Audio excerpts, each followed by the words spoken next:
Hello friends, my name is Saiv and this is Stories in Saiv, and today I'm going to be talking about some books that I need to read before I buy more books. I've been wanting to talk about this for probably about 2 weeks.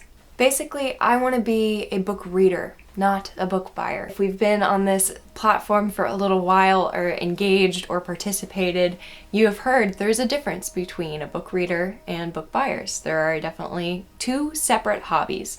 You can have the hobby of reading and that's great, but book buying is a whole nother hobby of its own. Book buying and participating in that consumerism is a very large part of BookTube and Bookstagram. The new and the anticipated is always going to be good content. Hauls will always get views and clicks, but I have challenged myself to read a certain number of books that I've already purchased before I buy more. I would like to insert here that if you love to buy books, that is your prerogative to do so. I would never tell you how to spend your money. But I know that for me, it's important that before I go too far down this rabbit hole, I reel it back in and try and focus on what originally got me here, which is my love of reading. I know there's a very large discussion to be had about this subject, and I don't expect to reduce that large discussion to one video. Ultimately, I am seeing right now that the excessive buying of books is not a great thing.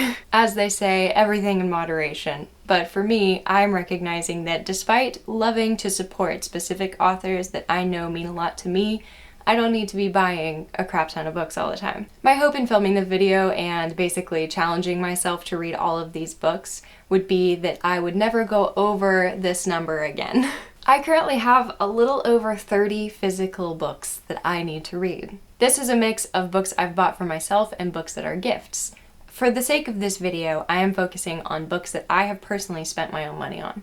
Like I said, this started around 2 weeks ago, so at that time I challenged myself to read 10 books off of my TBR shelf before I buy another. Since then, I have read some of those books. Like I said, I'll be focusing on specifically books that I have bought and spent my own money on. And that number for me 2 weeks ago was 25. And I challenged myself to get that down to 15 books and never own more than 15 books that I had spent my money on that I wanted to read. So today's video is going to be me talking about that TBR, those 10 books that I have got to read before I buy more. Now, like I mentioned, I have done some reading in these past 2 weeks and I have finished 4 of those 10 books. I will start with these first, but I'm not going to be doing a whole wrap up. I'm not going to give you my thoughts and feelings. I'm just going to briefly go over the plot and then go right into the other books. If you would like to see my thoughts and feelings, there will probably be a wrap up of sorts towards the end of this month. So let's get into these. The first book I finished was A Lady's Guide to Mischief and Mayhem by Manda, and this is a romance, historical romance with a murder mystery in it. We follow a newspaper columnist who, through the death of her husband, has now basically been handed the ownership of this newspaper. She heads it up and she publishes it, and she is extremely independent for these historical times. This book is set in England in 1865, and she is interested in true crime. And she accidentally stumbles upon our inspector's crime scene 2 different occasions. You follow these two as they are forced to spend time together as they come to a deal in which she will help him with the case if he will give her information for her journals, as she is attempting to start a column on a women's guide to true crime, hence A Lady's Guide to Mischief and Mayhem. I bought this at a secondhand bookstore when I was really getting into my historical romance and was very excited for it. The next book I read for this challenge was Warlock, Holmes by G.S. Denning. This is a fantastical and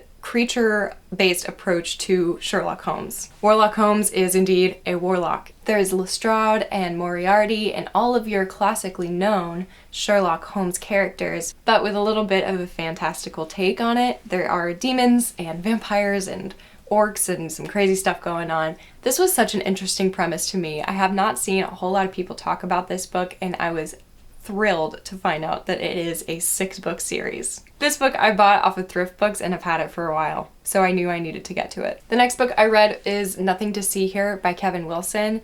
This is a lit contemporary. It is a fiction story with a little bit of magical realism in there. We follow our main character Lillian as she is reconnected with her friend from childhood, Madison. And they are now older. Madison has her own biological kid as well as 2 stepkids, and she reaches out to Lillian to ask if she would be a governess for the 2 stepkids. The only catch is that they catch on fire when they are upset. The two kids, Bessie and Roland, suffer from spontaneous combustion. When they are upset and getting worked up or angry or uncomfortable or getting sad in any way, they catch on fire. This is a very literal depiction of what is happening here, and it is ultimately a story of found family. And Lillian is a very morally gray character, so that is a large influence on the plot. This is an ex-library book that I bought for 25 cents. One of my friends, Claire, also has read this book, and I saw it on her Goodreads, so I picked it up and I was like, hey, maybe I should give it a shot. The fourth and final book I have actually finished out of this list is The Wizard Heir by Cindy Willens Chima. This is the second book in the Heir Chronicles. This follows a underground magical society that is hidden within a very modern contemporary world. Our main character Seth finds out that he is in fact a wizard and comes from a very long line of powerful wizards. He is swept up into a world that he does not understand. This is a YA fantasy series that was really popular in the late 2000s, like 2006 to like 2012 type of thing. And it reads like it was written then. And that's all I'll say so far. Moving right along, I will talk about my current read, which is Out of Love by Hazel Hayes. This is a romance story about a couple who break up at the beginning, and it is basically a story through their relationship but told backwards chronologically. And so apparently at the end is when they meet and begin to date. It is said to be very poetic and poignant and heartbreaking, while also kind of having a lot of these larger social conversations. Hazel is an Irish-born, England-based author and screenwriter. I have followed her on YouTube for quite a while, and when I saw that she published a novel last year, it very quickly slid its way onto my TBR shelf. But editions were not released in the US until September or October of this year, and I've had this on my shelf for 2 months, and for it being such an anticipated read, I'm surprised I haven't got to it already. So adding it to this list of books that I need to read before buying more was a very easy decision. So that's Out of Love. Now we are moving on to the books that I have yet to read. These are on my TBR. I'm very excited about them, and I must finish them before buying a new book. First, I'm going to talk about Skyward by Brandon Sanderson, and this is a YA fantasy, or maybe this is more sci-fi story about a young woman who is on a planet in which a large prestige is based on pilots. Being a pilot is a really, really big deal, and there are a lot of intergalactic wars moving right now. Her father, unfortunately, is a deserter, and so his legacy influences her. In order to prove herself, apparently goes off and makes a decision that she may or may not have needed to, but essentially it propels her into this story of adventure and space travel. It's meant to be super fun and fast-paced, and there are currently 3 books out in this series. This is book 1, and I've been eyeing it for a little while, and this is going to be my first Brandon Sanderson. I decided that for me it would be best to start with his YA series, and my purple is matching. And so that's Skyward. The next book I'm going to read is White Smoke by Tiffany D. Jackson. This is a YA thriller novel about a young girl who moves into a house with her family, and it is said to be a little bit of a haunted house story, but I'm thinking this might be, from other reviews that I've seen that have come out, it's definitely more in the thriller category, so I have shifted my expectations a little bit since picking up this book. This character struggles with mental illness, and there are a lot of conversations with her about that and certain fixations and OCD tendencies,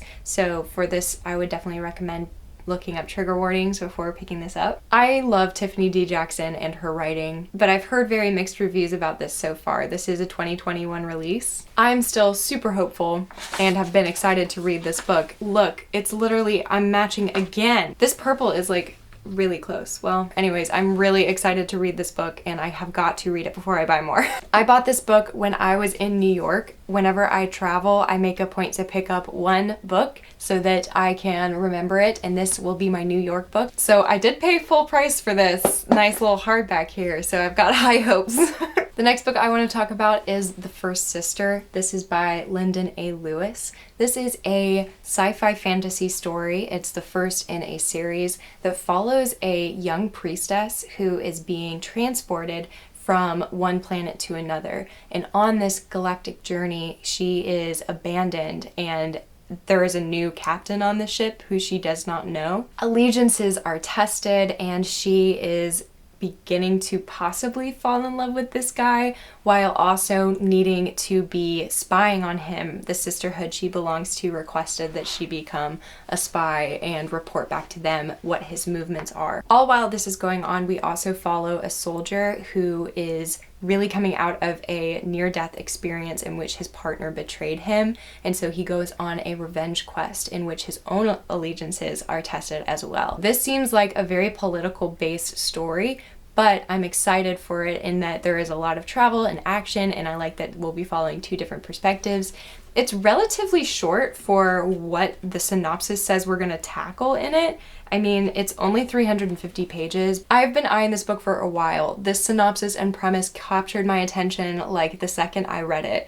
And so when I found it at a secondhand bookstore for $8, I had to pick it up. And this is a great example of what I am missing right now is whenever I go into a bookstore, which I haven't in the past 2 weeks for the sake of this happening, if I see a book that's been on my TBR for a discounted price, I'm like, oh, I want it. I know I want to read this book. I will eventually get to it. So what's the harm in me picking it up and buying it? And then I know that it's there waiting on me, but I'm working on changing that mindset. I know that whenever I get through these books, there will always be more waiting for me. This is one I've been eyeing for a while, and I'm excited to get to it. The next book I need to read is The Water Dancer by Ta-Nehisi Coates, and this is a fiction story about a young man who goes on a journey. He's dealing with loss and grief, and there's also a magical realism element. It says here, young Hiram Walker was born into bondage. When his mother was sold away, Hiram was robbed of all memory of her, but was gifted a mysterious power. Years later, when Hiram almost drowns in a river, that same power saves his life. This brush with death births an urgency in Hiram and a daring scheme to escape from the only home he's ever known. So begins an unexpected journey. So this book totally grabbed me. I've seen a lot of great things about this author. This is his first novel, I believe.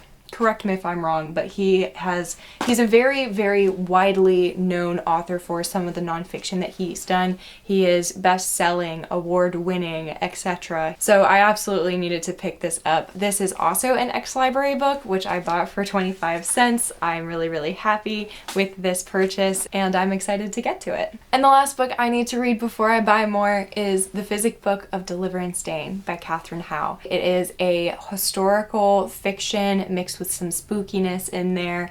I believe it follows two separate timelines. So one in the late 1600s following Salem and possible witch trials, and also a current or more current timeline of 1991 in which a young woman is diving into her ancestry and is discovering that she has some unexpected ties to the town of Salem. It says here, a crime lost to time, a secret buried deep. One book unlocks an unimaginable truth. I bought this on Thrift Books like a year ago, and I believe two spooky seasons have passed and I did not pick it up. I am more than ready. It is about time, and I'm excited to get to this. Okay, so here we are, folks.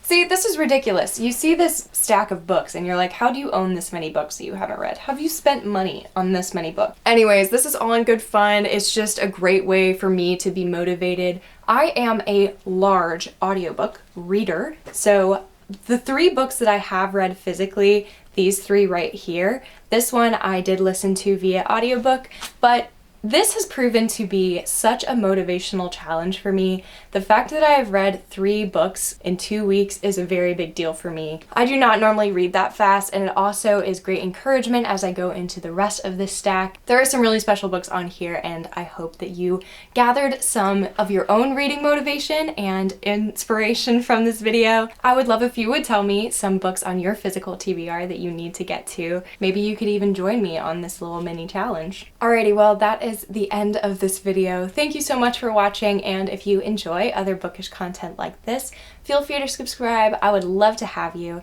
and I hope you have a great rest of your day. I will see you in the next one. Bye!